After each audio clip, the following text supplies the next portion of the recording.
C'est Sarah qui nous rejoint. Bonjour Sarah. Oui, bonjour Catherine. Bonjour. Oui, voilà. Votre émission me parle énormément parce qu'en ce moment, je traverse, on va dire, une période très très difficile. Et au niveau des émotions, j'essaye en fait de les contrôler parce que monsieur me dit que je suis un peu folle d'aller voir un psychiatre, mais je pense pas avoir besoin d'un psychiatre. Donc je rejoins à peu près ce qu'a dit madame qui était auparavant, Laura, c'est-à-dire d'avoir cette colère-là, d'avoir cette tristesse. Oui. Et lorsque je remonte auparavant, il fut un temps, je ne retrouve pas quelle est la cause exacte de cette peur, parce que c'est bien ça, hein. Oui. Mais est-ce que c'est depuis que vous êtes avec ce compagnon que vous ressentez ça ? Non, pas depuis, en fait. C'est ça qui est bizarre, parce qu'on est là ensemble, ça fait 9 ans. Bientôt 9 ans, c'est ça. Hein.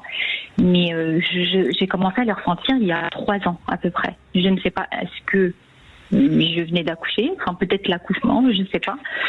Mais je ne sais pas. C'est pas anodin de devenir mère. C'est ça. Ça a fait bouger les lignes, si je puis dire. Les lignes du couple. Et les lignes du couple, absolument. C'est ça. Donc, pour moi, je ne sais plus. Depuis 3 ans, je n'y arrive plus à faire comme si de rien n'était. De ces émotions-là. Donc voilà, tout simplement. C'est ça. Je pense pas que vous ayez besoin d'aller voir un psychiatre, mais je pense que vous avez besoin de parler avec quelqu'un pour peut-être mettre un peu à plat ce que vous ressentez. Parce que là, visiblement, vous ressentez des choses sans comprendre ce que vous ressentez. Si je peux me permettre de faire une interprétation rapide. Hein. Oui, en fait, vous avez raison. C'est vrai. En fait, si on va piocher un peu plus, oui, il va y avoir quand même pas mal de choses, je pense. Mais au niveau de mon couple, c'est-à-dire au niveau du foyer, j'essaye de maîtriser tout ça. Mais on maîtrise pas nos émotions, Sarah. Mais c'est ça. Pourquoi il me dit folle ? Voilà, c'est parce que je l'essaye de les maîtriser 2, 3 jours, 4 jours. Oui. Et voilà, ça recommence. Oui. Donc ça revient. Donc je me dis, je sais pas, est-ce qu'il faudrait faire du sport, peut-être. Enfin voilà, j'essaie de trouver des solutions, mais lui m'a donné 3 numéros de psychiatre. Donc et je les ai pas appelés parce que je sais très bien c'est pas de ce dont j'ai besoin. Non, à mon avis, c'est pas d'un psychiatre dont vous avez besoin, mais vous avez besoin de quelqu'un pour vous aider à comprendre ce que vous ressentez. Pourquoi vous mettez 3 jours avant d'exploser ? Pourquoi dès le début, déjà ? Ça, c'est le premier conseil, je crois, qu'on peut vous donner. Dès le premier jour, il faut exprimer quelque chose.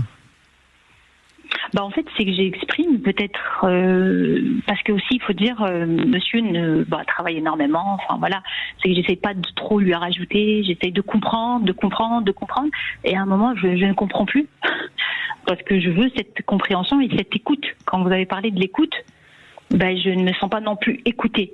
Je pense que depuis que vous êtes devenue mère, vous vous sentez seule. Oui, voilà. Tout à fait. Il me dit, écoute, tu peux pas rester là. Je suis pas une tour Eiffel ou un monument pour que tu puisses me voir toute la journée. Et je trouvais un peu culotté de dire ça. Mais bon, après, je me suis dit, il faudrait quand même que je me calme et d'arrêter de me prendre la tête et d'aller voir un peu. Non, mais vous avez sans doute besoin de trouver des gens avec qui vous pouvez un peu exprimer. Sans doute que vous vous sentez très très seul, un peu isolé avec peut-être votre enfant et pas du tout comprise ni écoutée par votre conjoint. Donc là, il y a un manque de reconnaissance. En fait, un manque de reconnaissance, et il faut bien savoir que la maternité, les 9 mois, puis les premiers temps de l'enfant, nécessite, depuis la nuit des temps, un environnement apaisé, un environnement soutenant, un environnement, maternant. Non seulement parce que vous-même avez votre propre bébé, mais ça réveille aussi inévitablement chez la mère toutes les valeurs et toute l'importance de cette sécurité, pas simplement la sécurité affective, une sécurité très ontologique, très, très initiale, avec une fonction maternelle qui est naturellement réveillée et tout à fait essentielle. Donc c'est quelque chose qui n'est pas forcément évoqué dans une culture comme la nôtre, qui est très organisée, très fonctionnelle. C'est voilà, l'enfant arrive, puis après on lui trouve une nounou, une crèche, sinon tout ça est très opérationnel et ça a son importance, mais on oublie tout ce qui est mobilisé émotionnellement dans le corps et l'esprit d'une jeune maman. Et que si vous attendez de votre compagnon, du papa, cette fonction de réassurance, cette fonction maternante, vous allez inévitablement développer en vous un sentiment de frustration, de coup de lui en vouloir, et lui ne comprend pas. Donc tournez-vous vers les personnes qui sont susceptibles, non pas des psychiatres, mais des personnes susceptibles d'écouter ce qui se vit en vous dans le bouleversement de votre vie de maman. Et donc c'est essentiel. Parce que... Oui, et puis peut-être que vous avez des amis, Sarah ? Oui, bien sûr, parce que j'ai décidé aussi... Parce que peut-être qu'il faut voir un peu plus vos amis, échanger entre vous, pour vider un peu votre sac. Oui, tout à fait. C'est parce que c'est vrai que j'ai pas eu le temps parce que je travaille beaucoup. Et là, on va dire depuis quelques temps, j'ai décidé de m'occuper de mon bébé, c'est-à-dire d'arrêter de rentrer à 19h, 20h tous les jours et de pas les voir et de les chercher à la crèche, par exemple. Donc c'est une décision qui était prise que par moi. Bon, bien sûr, j'ai bien pris son avis en compte, mais voilà, c'est une décision qui me troquait le cerveau. Je me dis non, c'est pas possible de courir, de pas voir mes enfants, de rentrer tard, de se précipiter pour les faire dormir, pour les faire manger. Vous vous rendez compte de ce que vous êtes en train de nous dire ? Oui, beaucoup de choses. Vous vous rendez compte que vous avez fait l'impasse sur votre besoin de vous occuper de votre enfant pour pouvoir travailler ? Mais vous vous êtes fait un mal fou.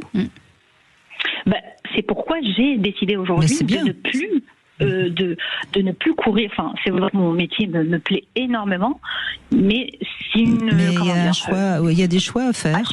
Et oui. Oui. Et aujourd'hui, je suis très fière de m'occuper de mon bébé, de mes deux enfants. Parce que ça, on ne le rattrapera jamais. En fait, c'est ça. C'est ce que j'ai essayé de faire comprendre au monsieur. Mais en fait, oui, tu reprends. Enfin, voilà, c'est des petits commentaires qui font que ça culpabilise. Comme il m'a dit le monsieur, il y a toujours une forme de culpabilité quelque part. Et je me dis, est-ce que j'ai bien fait ? Enfin, il n'y a pas un mot de sécurité. Voilà. Mais non, t'as bien fait.